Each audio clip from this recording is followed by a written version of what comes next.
Hello दोस्तों, how are you. एक बार फिर मैं शुभम आपका अपने YouTube चैनल ड्रीम्स एकेडमी में स्वागत करता हूं।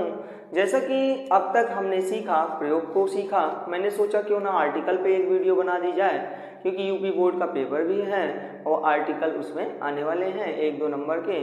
तो इसलिए मैंने सोचा देर न करते हुए आर्टिकल पर काम करना शुरू कर दिया जाए। तो हम लोग आज आर्टिकल के बारे में सीखेंगे। आर्टिकल क्या होते हैं तो ये जान लीजिए। सबसे पहले जो आर्टिकल होते हैं वो किसी नाउन या नाउन के पहले जुड़ जाते हैं या एडजेक्टिव के पहले जुड़ जाते हैं, तो उन्हें हम आर्टिकल कहते हैं। आप ये बताइए, अगर आपने जैसे सुना होगा द, एन, ये सभी चीज़ जो आपने देखा, ये सभी आर्टिकल्स होते हैं तीनों। वैसे इसको डिटरमाइनर के अंतर्गत रखा गया है। डिटरमाइनर के अंतर्गत सम होता है, मच होता है, मैनी होता है, एनी होता है, बहुत कुछ होते हैं, लेकिन सिर्फ हम 3 टॉपिक की चर्चा करने वाले हैं, ए, एन, दा की। इससे पहले कि हम टॉपिक शुरू करें, यदि आप मेरे चैनल पर नए हैं तो प्लीज़ मेरे चैनल को सब्सक्राइब जरूर कर लीजिएगा तथा साथ ही साथ लाइक भी कर दीजिएगा। धन्यवाद। चलते हैं टॉपिक की ओर। तो हम लोग सीखने वाले हैं आर्टिकल। आर्टिकल में 2 प्रकार के आर्टिकल को बांटा गया है। पहला आप जानते ही होंगे, एक होता है डिफिनिट आर्टिकल। एक क्या होता है? Definite article. और दूसरा होता है इनडिफिनिट आर्टिकल। क्या होता है? Indefinite article. आपको यहां तक कोई डाउट तो नहीं हुआ होगा। Definite article, indefinite article. आप पूछोगे सर कौन डिफिनिट आर्टिकल है, कौन इनडिफिनिट आर्टिकल है? तो बेटा ये जो डिफिनिट आर्टिकल होता है वो दा होता है। क्या होता है? दा। और जबकि इनडिफिनिट आर्टिकल में 2 चीज होती हैं, ए और एन होते हैं। तो सबसे पहले हम लोग एक छोटा सा हिस्सा सीखेंगे, ए का प्रयोग। अब कहोगे सर ए का प्रयोग जिसके साथ चाहते थे उसके साथ ए लगा देते थे, ऐसा थोड़ी ना यार। हमेशा आप देखोगे, समझोगे तो ए लगाओगे। तो ए का प्रयोग चलो देखते हैं। तो ए का प्रयोग आप याद कर ये रहिएगा कि जब किसी शब्द के या किसी वर्ड के शब्द के उच्चारण की ध्वनि का, किसका? उच्चारण की ध्वनि का, जब किसी शब्द के उच्चारण की ध्वनि का पहला अक्षर, उच्चारण की ध्वनि का पहला अक्षर क्या हो बेटा? आप जान लीजिए कॉन्सोनेंट हो। क्या हो? कॉन्सोनेंट हो। कॉन्सोनेंट हो अर्थात व्यंजन हो। क्या हो? व्यंजन हो। कॉन्सोनेंट अर्थात व्यंजन हो। तो आप समझ जाइएगा कि वहां ए का प्रयोग होगा। तो अर्थात व्यंजन हो तो वहां ए का प्रयोग करेंगे। क्या? वहां ए का प्रयोग करेंगे। अभी भी डाउटेड है तो मैं बताना चाहता हूं एग्जाम्पल के माध्यम से। पहले इतना समझ लीजिए कि जब किसी ध्वनि का, जब किसी वर्ड को आप बोलोगे ना, उस वर्ड की ध्वनि का जब पहला अक्षर, कैसा अक्षर? पहला अक्षर हिंदी का व्यंजन होना चाहिए, इंग्लिश का व्यंजन नहीं होना चाहिए। हिंदी का व्यंजन आता है तो आप तुरंत समझ जाइएगा हिंदी व्यंजन की ध्वनि उत्पन्न होती है, का से ज्ञान तक की ध्वनि उत्पन्न होती है, तो आप उसके समक्ष तुरंत ए का प्रयोग करेंगे। चलिए हम शुरू करते हैं। जैसे हम लोग लिखे बैट। क्या लिखे?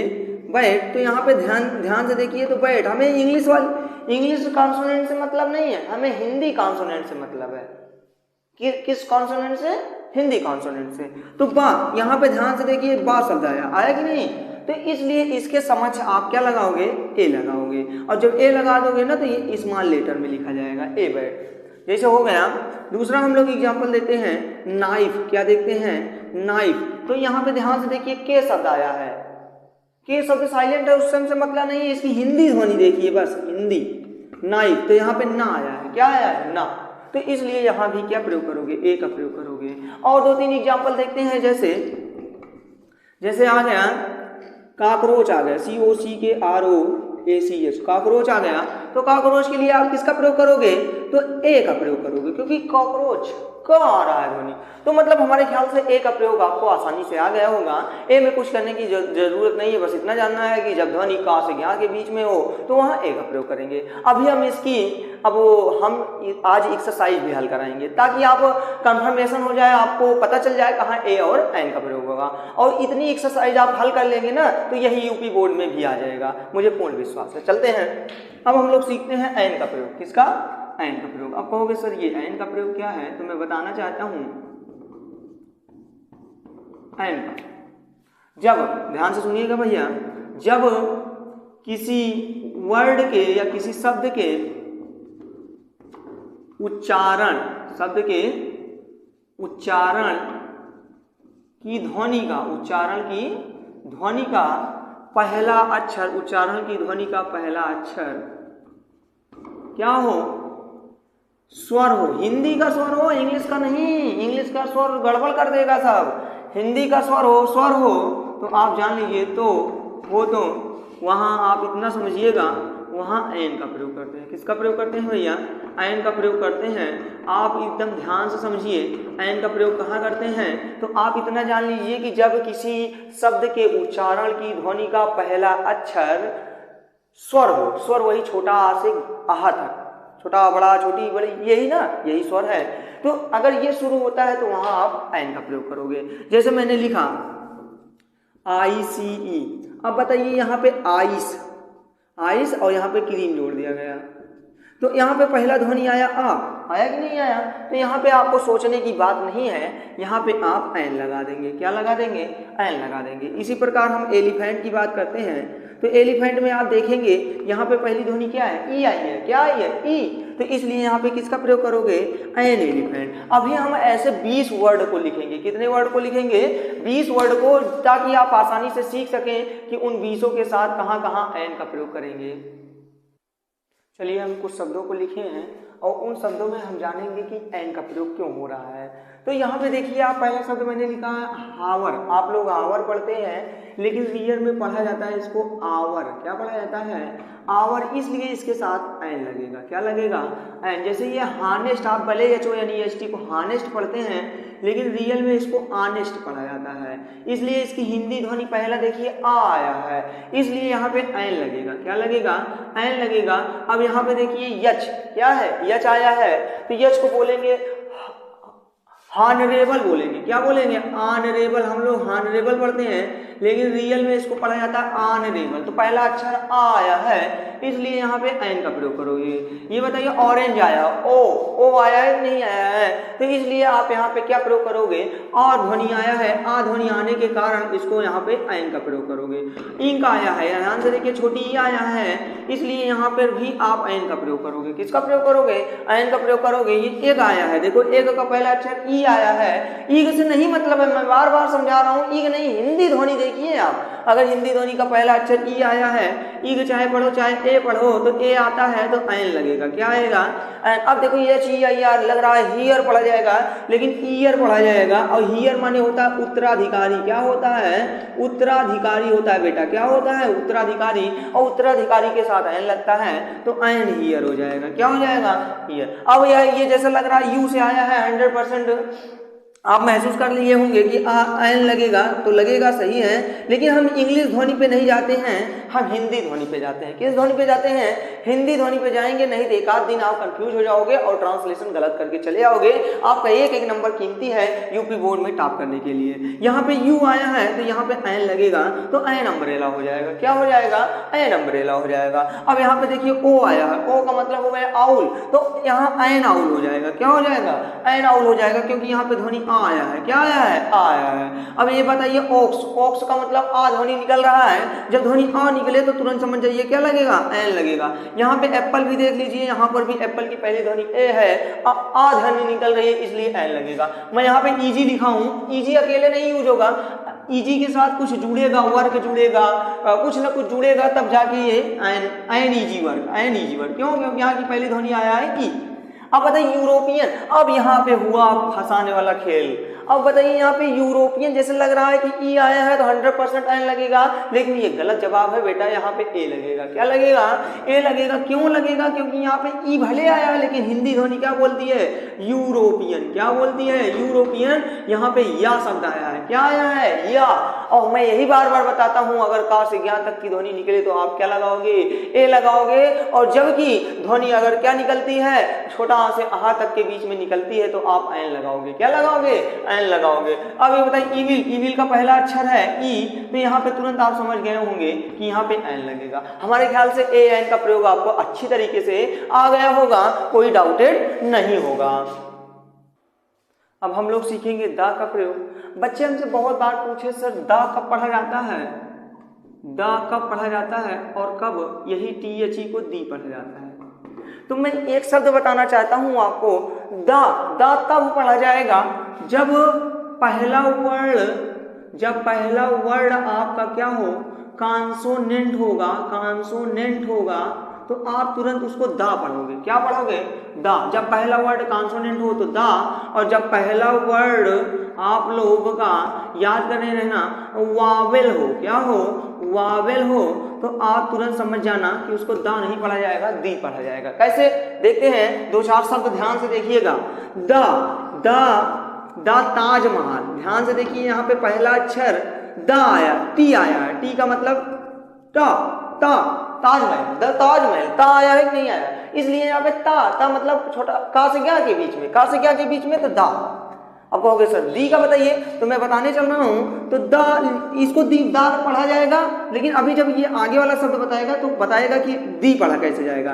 तो ENGINEER, engineer choice, the engineer choice, दा नहीं पढ़ा जाएगा। यहाँ पे पहली ध्वनि आया ई, तो ई का मतलब हुआ ई, तो द इंजीनियर चॉइस, दा नहीं दी इंजीनियर चॉइस पढ़ा जाएगा। क्या पढ़ा जाएगा? दी इंजीनियर चॉइस।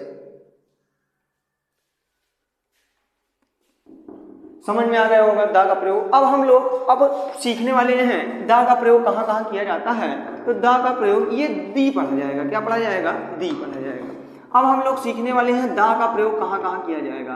तो दा का प्रयोग मैं बताना चाहता हूँ बेटा, दुनिया की अलौकिक वस्तुओं के लिए, दुनिया की अलौकिक वस्तुओं के लिए, दुनिया की अलौकिक वस्तुओं के लिए, अलौकिक वस्तुओं के लिए दा का प्रयोग। अलौकिक वस्तुओं का मतलब, अलौकिक वस्तुओं के लिए दा का प्रयोग। अलौकिक वस्तुओं का मतलब जो दुनिया में एक हो। तो एक क्या क्या है? तो पहला आपका आ गया ग्रह। जितने भी ग्रह हैं आप जानते हैं, उनके समक्ष आप क्या लगाओगे? दा लगाओगे। अब कहोगे सर ये ग्रह क्या होता है, तो मैं बताना चाहता हूं इसको अंग्रेजी में क्या बोलते हैं। तो अंग्रेजी में ग्रह को ऑर्बिट। तो चलिए देखते हैं ग्रह की जो इंग्लिश होगी, अभी मैं बता दूंगा, ध्यान नहीं है। इससे पहले हम लोग ग्रह के बारे में जैसे अर्थ जानते हो, उसके साथ साथ अर्थ हो गया, वीनस हो गया, और उसके साथ साथ ना ये जितने भी ग्रह देख रहे हो, जुपिटर हो गया, इन सभी के साथ आप दा का प्रयोग करोगे, क्योंकि दुनिया की अलौकिक चीजें हैं। अब हम आगे दूसरा ये बताइए, उपग्रह के साथ भी क्या लगता है? दा का प्रयोग लगता है। जैसे उपग्रह आ गया, उपग्रह के साथ भी दा का प्रयोग। अब कहोगे उपग्रह क्या है, तो द मून लगेगा। क्या लगेगा? द मून लगेगा। द डीमोस हो जाएगा, द डीमोस हो जाएगा, द फीमोस हो जाएगा। ऐसे ऐसे ये सारे उपग्रह हैं, इनके साथ भी दा लगाओगे। तीसरा पॉइंट आप ये बताइए कि तारों के लिए, किसके लिए? तारों, जिसको इंग्लिश में स्टार्स बोलते हो, और उपग्रह इसको अंग्रेजी में क्या बोलते हो? सैटेलाइट। इसको इंग्लिश में क्या बोलते हो? सैटेलाइट बोलते हो। क्या बोलते हो? सैटेलाइट बोलते हो। यहां तक समझ में आया? कोई डाउट तो नहीं है? अब हम तारों की अंग्रेजी जानते हैं। तारों में जैसे आ गया सूर्य, तो सन भी क्या है? सूरज है। एक तारा है तो द सन लगेगा। अब बताइए बेटा, एक और तारे का नाम ले लेते हैं, द ध्रुव तारा। कौन तारा? तो ध्रुव तारा। क्या तारा? ध्रुव तारा। तो इन सभी के साथ आप समझ गए होंगे दा का प्रयोग होगा। और जो दुनिया की स्पेशली नदियां हैं, नदियों के नाम से पहले दा, नदियों के नाम से पहले दा का प्रयोग करते हैं। नदियों के नाम कौन कौन से हो गए? द गंगा हो गया, इसलिए इनके नाम से पहले द गंगा लगेगा। और ये बताएं जितने भी नाम होंगे उनका पहला अक्षर क्या होगा? कैपिटल होगा। क्या होगा? कैपिटल होगा। ध्रुव, द गंगा हो गया, द यमुना हो गया, द यमुना हो गया, द गोदावरी हो गया। ऐसे इन सभी नदियों के नाम से पहले दा लगेगा। अब बताइए पर्वत भी अकेले अकेले होते हैं ना, तो पर्वतों के नाम से पहले भी दा लगता है। पर्वतों के नाम से पहले भी क्या लगता है बेटा? दा लगता है। अब कहोगे सर पर्वत क्या हो गया? द माउंट एवरेस्ट हो गया। क्या हो गया? द माउंट एवरेस्ट हो गया। और कोई पर्वत? द माउंट एवरेस्ट हो गया, द हिमालय हो गया। और कोई बताइए? द K2 गार्डविन ऑस्टिन हो गया। ऐसे इन सभी के लिए दा का प्रयोग करोगे आप। और अब बताइए किसके लिए प्रयोग करोगे? तो देश के नाम से पहले दा लगेगा। कोई भी देश हो ना, तो उसके नाम से पहले दा, देश के नाम के पहले दा। तो जैसे द इंडिया हो गया, द पाकिस्तान हो गया, द ऑस्ट्रेलिया हो गया, द अमेरिका हो गया। ऐसे ऐसे देश के नाम से पहले दा लगेगा। अब उसके बाद जितने भी महासागर हैं उनके नाम से पहले दा लगेगा। महासागर जितने भी हैं, the Pacific ocean, the Pacific ocean. ऐसे ऐसे जितने भी महासागर हैं उनके साथ आप दा लगाओगे। अब मैं एक पॉइंट और बताने चल रहा हूं, जितनी भी खाड़ी हैं उनके साथ भी आप दा का प्रयोग करोगे। किसके?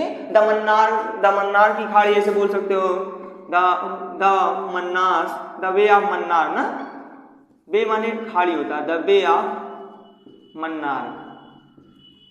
ऐसे से खाड़ी के नाम से पहले, द्वीप समूह के नाम से पहले, इन सभी के नाम से पहले आप क्या लगाओगे? दा का प्रयोग करोगे।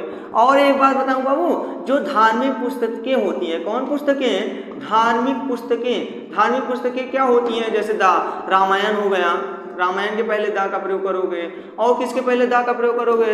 दा कुरान के पहले दा का प्रयोग करोगे। आप किसके पहले दा का प्रयोग करोगे? द बाइबिल के पहले दा का प्रयोग करोगे। किससे पहले? बाइबिल के पहले दा का प्रयोग करोगे, क्योंकि ये ईसाई का पवित्र है, ये मुस्लिम का पवित्र है और ये हिंदू का पवित्र है। और गुरु ग्रंथ साहिब के साथ भी दा का प्रयोग करोगे, क्योंकि ये सिख का है, the Guru Granth, GRANTH Sahib, SAHIB। इन सभी जितनी भी धार्मिक पुस्तकें हैं, द रामचरितमानस, ये सब सारी जितनी भी धार्मिक पुस्तकें हैं उनके साथ आप दा का प्रयोग करोगे। अब पूछोगे सर और किसके साथ दा का प्रयोग करते हैं? तो मैं ये बताना चाहता हूं कि जो धार्मिक पुस्तकों के साथ साथ अब बात करेंगे कि जहाज जितनी होती है उनके साथ आप दा का प्रयोग करोगे। और मैं एक टॉपिक ये बताना चाहता हूं कि जितनी भी सुपरलेटिव डिग्री होती है, किसकी? सुपरलेटिव डिग्री, सुपरलेटिव डिग्री के साथ आप याद करे रहिएगा दा का प्रयोग करते हैं। सुपरलेटिव डिग्री क्या होती है? उत्तम अवस्था, उसकी तुलना किसी के माध्यम से नहीं कर सकते हो, इसलिए वहां पर आप दा का प्रयोग करोगे। जैसे सुने होंगे बेस्ट, ये सुपरलेटिव डिग्री है। वर्स्ट, WORST, बेस्ट माने सबसे अच्छा, बेस्ट माने सबसे अच्छा, तो इसलिए वर्स्ट माने सबसे खराब, सबसे खराब। अब ब्यूटीफुल की सबसे सुपरलेटिव डिग्री क्या होगी? Most beautiful. इन सभी के आगे आप बेटा याद किए रहना, इन सभी के आगे दा लगेगा। क्या लगेगा? दा लगेगा। और मैंने बताया कि दा और दी में अंतर क्या है, तो आप समझ गए होंगे कि जब पहला अक्षर क्या है, कॉन्सोनेंट आए तो दा, जब पहला अक्षर बोलने में क्या है, वाविल आए तो दी पढ़ा जाएगा। अब मैं बात करने वाला हूँ जितनी भी कॉमन नाउन होती हैं भैया, उन सभी के साथ, कॉमन नाउन के साथ आप याद करिए रहिएगा, कॉमन नाउन के साथ आप दा लगाओगे। क्या लगाओगे? दा का प्रयोग करोगे। कॉमन नाउन के साथ आप किसका प्रयोग करोगे? तो आप कहोगे सर कॉमन नाउन जितनी भी होंगी उनके साथ मैं दा लगाऊंगा। तो कॉमन नाउन क्या होती है? द टीचर, क्या? द टीचर, द स्टूडेंट, इन सभी के लिए आप किसका प्रयोग करोगे? द स्टूडेंट, द डॉक्टर और ऐसे ऐसे द प्रिंसिपल, इन सभी के लिए सभी कॉमन नाउन होती है। इन सभी के साथ आप किसका प्रयोग करोगे? दा का प्रयोग करोगे। यहां तक आपके समझ में आ गया होगा। चलिए 3 टॉपिक और एक अगला टॉपिक सीखते हैं, लास्ट टॉपिक होगा दा का, उसके बाद हम लोग एक्सरसाइज सीखेंगे। चलिए, तो जब प्रॉपर नाउन के पहले क्या आ जाए? एडजेक्टिव आ जाए तथा नाउन पर फोकस कम हो जाए। एडजेक्टिव मतलब जानते हैं, जो विशेषता बतलाए वो शब्द आ जाए और उनके तुरंत पश्चात क्या आ जाए? नाउन आ जाए, तो तुरंत आप समझ जाइएगा कि वहां पर दा का प्रयोग होगा, क्योंकि वो क्या कर देता है ना, नाउन पर फोकस कम कर देता है और एडजेक्टिव पर ज्यादा फोकस कर देता है, इसलिए वहां पर दा का प्रयोग होता है। जैसे अकबर एक नाम है, नाउन है, अकबर से पहले ग्रेट आया, ग्रेट भी एक प्रकार का क्या है? विशेषण है, तो इसलिए इसके पहले क्या लगेगा? दा लगेगा। अब बताइए टैगोर एक प्रकार का नाउन है, नाउन के पहले क्या आया? इमॉर्टल है, इमॉर्टल मींस क्या होता है? कभी न मरने वाला है, इनके पहले भी क्या लगेगा? दा लगेगा।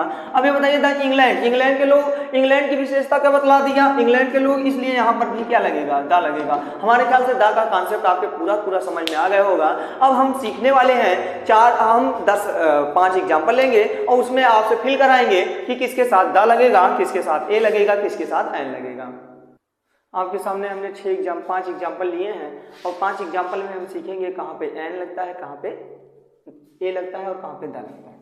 तो Mohan got the best gift, यहाँ पे कैसे दा का प्रयोग किया? तो मैंने बताया बेस्ट जो होती है सुपरलेटिव डिग्री होती है, इसलिए यहाँ पे दा लगेगा। हाँ या ना? आप कहोगे हाँ। जो लायन शेर होता है, इज माने है, बीस्ट माने होता है पशुओं का, किंग माने राजा। तो ये बताइए जो शेर होता है पशुओं का राजा होता है, पशु पे ज्यादा जोर, पशुओं का राजा ज्यादा जोर दिया ना, इसलिए 100% क्या लगेगा? दा लगेगा। अब बनारसी, बनारसी जो है एक प्रकार हॉली सिटी है, एक आप यहाँ पे अर्थ निकालिए, सिटी है, शहर है, कैसा शहर है? पवित्र शहर है, इसलिए पहला अक्षर यहाँ पे हाँ आया, इसलिए यहाँ पे ए बना जाएगा। फ्रांस, जो फ्रांस है एक प्रकार का देश है, ए, यहाँ पे ए क्यों लग रहा है? क्योंकि यहाँ पे या आया। क्या आया? या मतलब यूरोपियन, यूरोपियन का। अब देखिए यहाँ पे या ध्वनि आया, भले ही आया है, इसलिए यहाँ पे क्या प्रयोग होगा? ए प्रयोग होगा। France is a European country. An European नहीं, a European country. Mohan, Mohan पहली ध्वनि यहाँ पे आ आया है, क्या आया है, आ का मतलब क्या, ऑनेस्ट, ऑनेस्ट मैन, तो इसलिए यहाँ पे क्या लगेगा, एन लगेगा। हमारे ख्याल से आपको यहाँ तक पूरा समझ में आ गया होगा, और कोई भी डाउट होगी आप मेरे कमेंट में जरूर बताइएगा ताकि मैं इस पर और अच्छे से काम कर सकूँ। आज के लिए सिर्फ इतना ही, धन्यवाद।